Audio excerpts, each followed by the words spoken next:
WNST, Towson, Baltimore, and Baltimore Positive. We're taking the Maryland Crab Cake Tour back out on the road, all presented by the Maryland Lottery. I have my instant scratch-offs, old school, 50th anniversary. They are old school. And our friends at Window Nation as well, 866-90Nation. Do what I do. Take advantage of the buy two, get two free, and 2 years, 0% financing. That's actually a better deal than what I got. This guy and I have been getting together for, I don't know, I've been on the air 31 years, probably 27 or 28 of them, ever since the Baltimore Ravens were the Cleveland Browns. I was hoping to get my Warren Moon jersey that I bought on eBay, my white throwback #1 that's going to fit me. I was hoping to wear that, but the mail didn't come today. Peter King is here. He of Football Morning in America and all things Sunday Night Football in America and all things Lamar Jackson over America. You know, Peter, there's other stories. I mean, Carolina's dealing into the one, and DJ Moore and the other teams. Sure, they're 31. That's your job to worry about the other 31 teams. What's happening with Lamar? It's like the biggest story ever, man. I think this is a pretty simple case. No, it isn't a simple case. I think it's a simple case mostly of the fact that there is a significant disagreement on value and a significant disagreement on whether a team should have some protection when a player who's been hurt a lot comes up for the biggest contract in franchise history. Now, I'm sure that it's easy for everybody to make this a Lamar versus DaCosta. Okay. Lamar Jackson, the quarterback, Eric DaCosta, the general manager. I mean, my feeling about that is I would be shocked if the owner of this franchise, if DaCosta's godfather, Ozzie Newsome, Steve Bisciotti, obviously the owner, and if everybody thinks that it's the best idea to not fully guarantee a 4 or 5 year contract at a huge rate of pay for Lamar Jackson. In other words, I don't think there's a lot of disagreement up top in the Baltimore regime. Now, I don't know that, but I'm just guessing that my feeling very simply is that this is something that the Ravens just believe that is not a smart thing to do, and to fully guarantee a long-term contract with a guy who has missed 34% of the snaps in the last 2 years. It's not anything particularly controversial, and yet I think most people out, both in the media and I'm sure in the public, are saying it's nonsense. Pay the man. It's a cost of doing business. Everybody's got to take some risk. I don't buy it. I don't see it. I don't think it's particularly smart to give a guy who's been hurt a lot a fully guaranteed contract over 4 or 5 years. Peter, we got people here selling Pay Lamar ice cream and whatnot. By the way, they're sold out, even though there's no deal yet. The no agent part of this. It's big. It's big. It's big.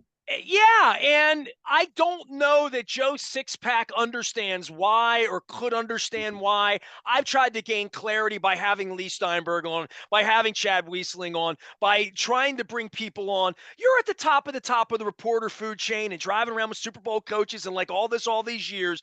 This is so unprecedented because I think the Ravens brass, there's no proper way to handle this. And now that he's about to walk to the market to some degree, how does he get on the phone with Arthur Blank or Stephen Ross or the Glazer boys to make a deal when there's no intermediaries, there's no lawyers, there's no front man, there's no way to keep it quiet, there's no way to get proper bidding as well as just getting value on him? And he cost himself $20 million by showing up to work last year, because he never should have played for $23 million last year and gotten hurt.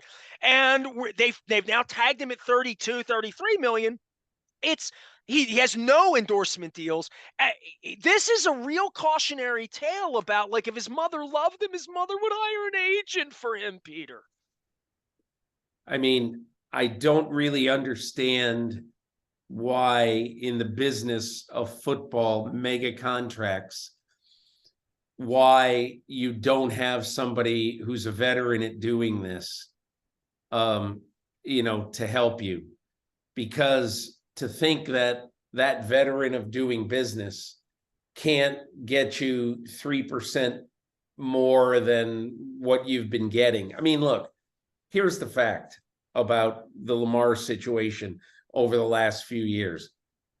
I'll be off a little bit on this, Nestor, but in the last 2 years, I think, Lamar has made about $26 or $27 million total. Now, an agent would basically say to a team, we're not going to let, or I'm not going to let this quarterback play for basically, after he wins the MVP, we're not going to let this quarterback play for 2 years for an average of 13 million. We have to start the ball rolling on making sure that he starts to get paid.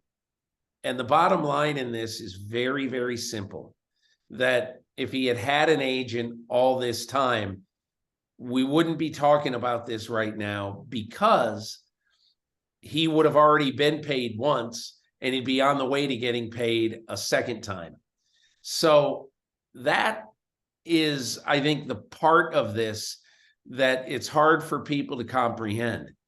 Lamar should have already gotten a piece of the pie already, instead of playing so long on his rookie contract and on the 5th-year option.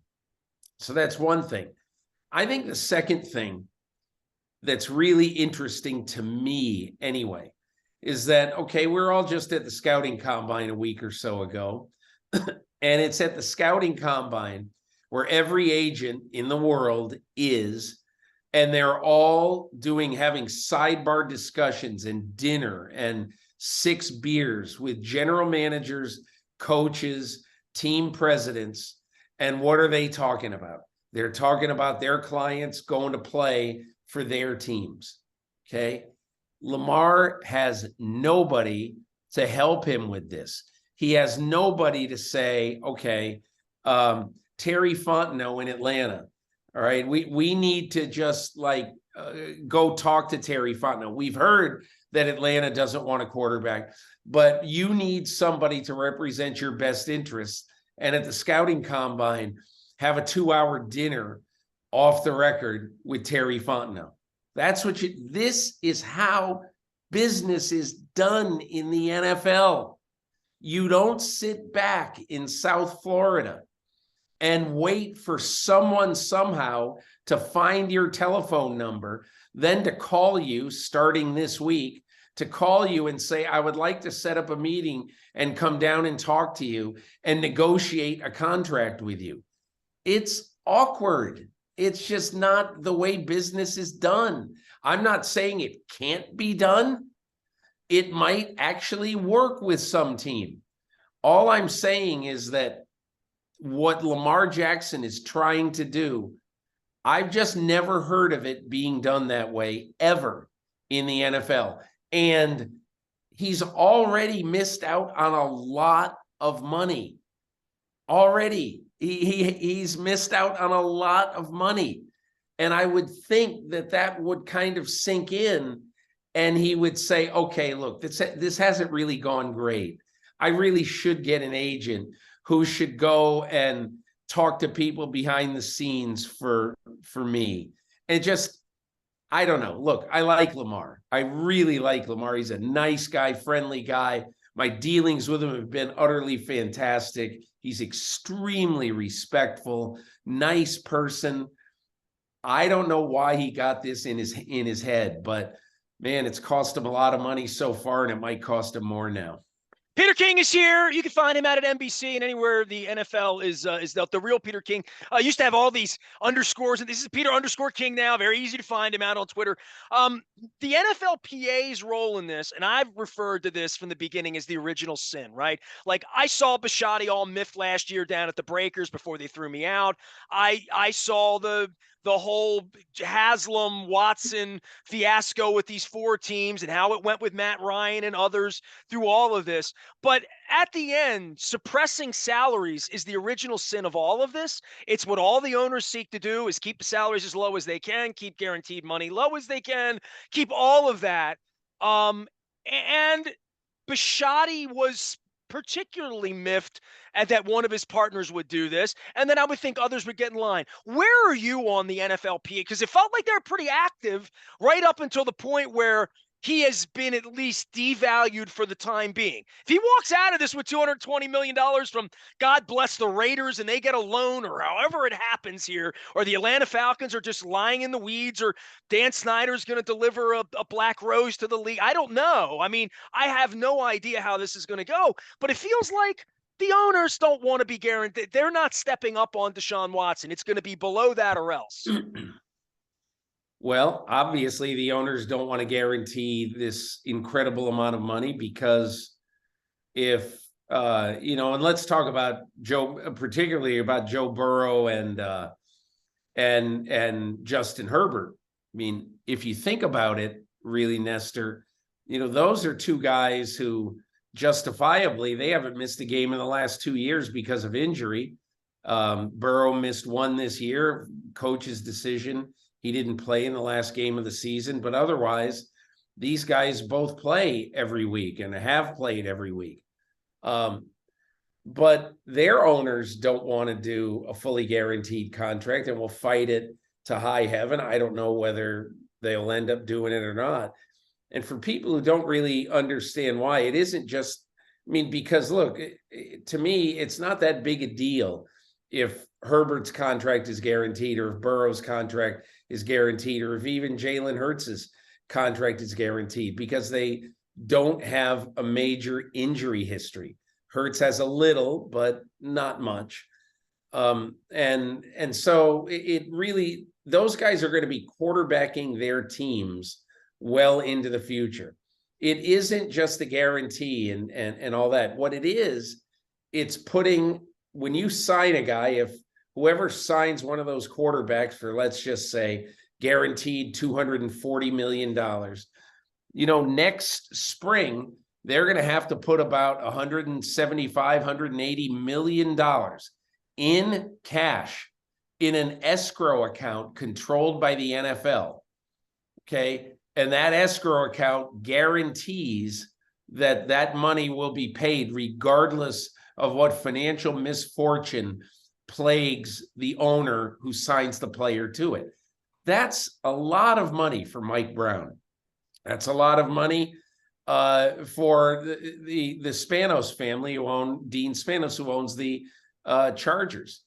And I guess my overriding point about that is that it's not just the fact that they don't want to guarantee contracts. It's the fact that there's this archaic, dumb rule that the NFL has in place to further dissuade teams from guaranteeing contracts for the long term. Because if they do, they know that they have to put the money up now, even though they're not paying it until 27 or 28. So that's another part of this that is a reason why teams don't want to guarantee contracts. Peter, you've been doing this so long. I think people in football were naturally honest with you in the 80s and certainly into me into the 90s. I felt like if I had a source, I had somebody in the league, and I had a lot of people in the league, as you well know. I can go back and I think about, I can combine Brian Billig, Marvin Lewis, David Moda, any of those people, and think about how many times they ever lied to me 30 years later, and it's almost zero in every case. And then I think about the game now of agents, players, who do you like, who don't you like, what the truth is. This is what I know about Lamar. If back in the day, you would call me once in a while and say, what do you know about this? I know last spring how miffed the head coach was that he wasn't there for OTAs. I know that personally. So it was before I got thrown out. And then I think about the line that happened after that, where it felt like he was making business decisions in the game. It felt like by the time he got injured, there was some hard feelings. He had held a sign up on the road, pay me. He had pay me on the front of his Twitter.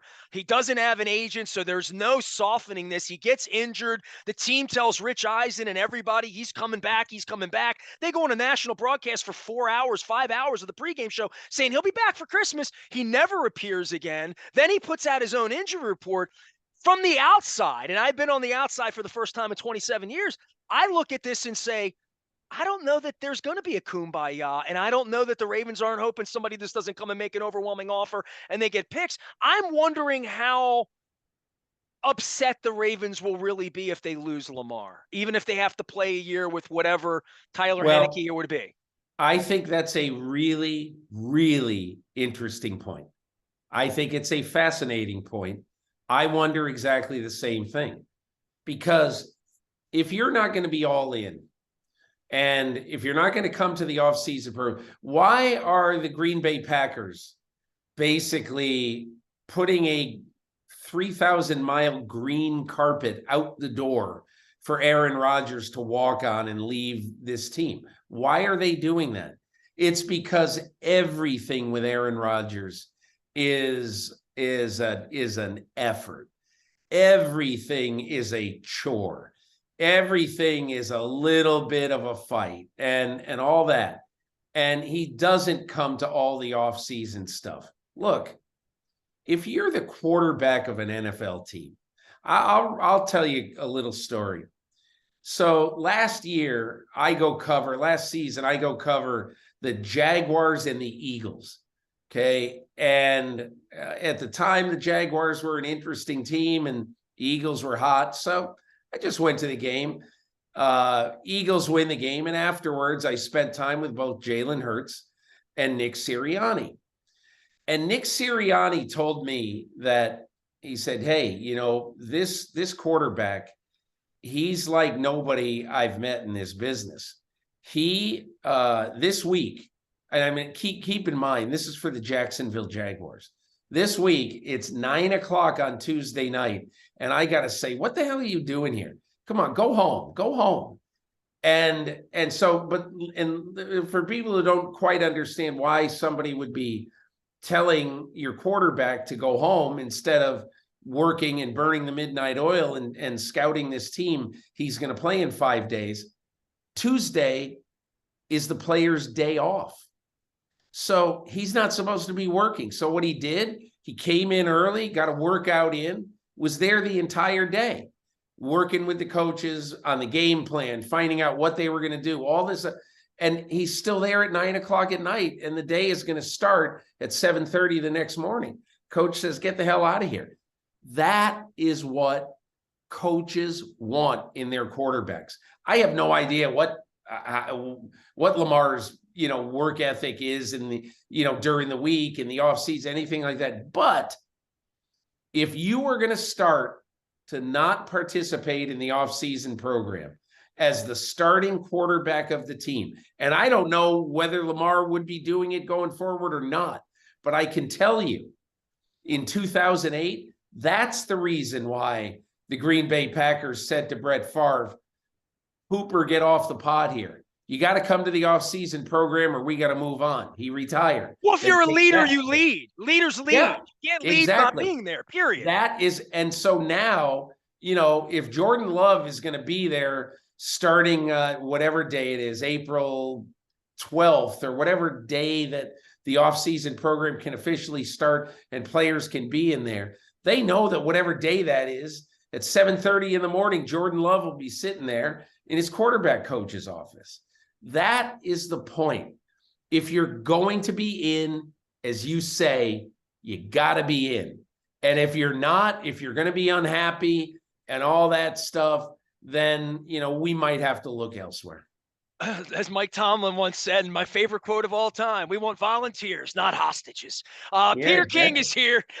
He has volunteered to come on this year program, as he's done for many, many years. Just last thing, spin the wheel on this. What happens here? It only takes one, but this is complicated for the money reasons that you brought out as to whether Mark Davis could come up with this money, New Orleans out, Carolina out. All of a sudden, we start to see the crystal ball a little bit more clearly that teams are out on Lamar. Who's in? What are the possibilities here, Peter? Well, the Raiders are going to go with Jimmy Garoppolo, as we've been speaking. As we are recording this, obviously free agency is in progress. Garoppolo now, and look, Josh McDaniels was not going to do Lamar Jackson. He was not going to do Aaron Rodgers. But all that, be that as it may, what happens to Lamar Jackson? I think it is a great question. I still think that if Aaron Rodgers somehow spurns the Jets, even though Joe Douglas has his roots in the Ravens organization, I still think that the owner of the Jets, Woody Johnson, is going to tell Joe Douglas, you better go get Lamar Jackson. But again, number one on their list right now is Aaron Rodgers. So we'll see what happens there. I've tried to think about this time and time again. And I don't know what the answer is. Could it be somebody absolutely upsetting the apple cart and some team saying, okay, we'll do it? Could it be the Tampa Bay Buccaneers, who don't have an answer at quarterback? I don't know the answer to that. Could it be eventually Atlanta, softening and saying, okay, we'll do it? Maybe. Could it be Washington in the middle of this weird ownership pas de deux, where they're going to have a new owner in a few months? I mean, all of these things, it's highly, I can't find anybody right now. But if Lamar Jackson refuses to sign the tender, refuses to sign the 1 year deal, then I think we're going to find out that the Ravens are basically they're going to have to make alternative plans.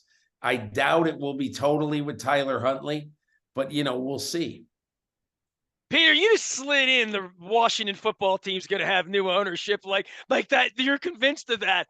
Oh, man, everybody in D.C. Well, I'm not convinced of it. Nestor, I'm not convinced of it, but I don't see how Daniel Snyder can continue to own this team. He's a pariah. Roger Goodell has done him about 15 solids in not booting him out on the sidewalk already. I mean, isn't it interesting that it's been now 13 months since Mary Jo White has been doing a report? Come on. Let's be real about this. 13 months to do maybe not a simple report. These reports don't take 13 months. Stop it. These reports should have been done already. So why are they not done? Everybody in the NFL thinks that Roger Goodell is giving Daniel Snyder all the time he needs to sell this team so they don't have to publicly shame him and embarrass him, period. Maybe that's true. Maybe it isn't true. But I can tell you that's what people around the NFL think and talk about. So I can't imagine that Daniel Snyder, on, July 1st, makes an announcement, says, well, not selling the team. You can give me whatever discipline you want, but I'm not selling. And then I think all heck will break loose. And that's why I think that this team is going to be sold here in the next few months.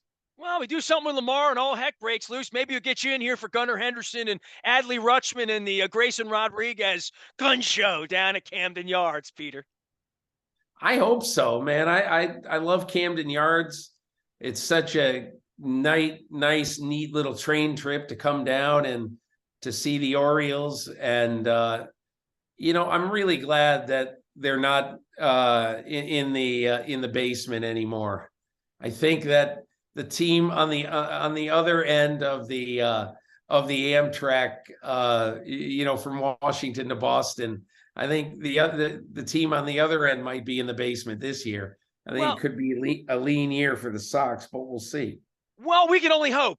Did you feel a little bit of the pain? Either way, hey man, Springsteen playing Camden Yards. Come on down. I got beer for you. We'll relive Is some of our glory Springsteen here. actually playing Camden Yards? He is absolutely the weekend the football season opens. He's playing Camden Yards, September 9th, I believe it is. Yeah. Wow. Yeah, come That's on down. tremendous. That's Hey man, tremendous. got a wife and kids in Baltimore, Jack. I got Peter King memories here. Long. I miss you, Peter. It's great having you on. I always love reading your column. We'll be following you and this saga with Lamar. It never ends, man. Appreciate you.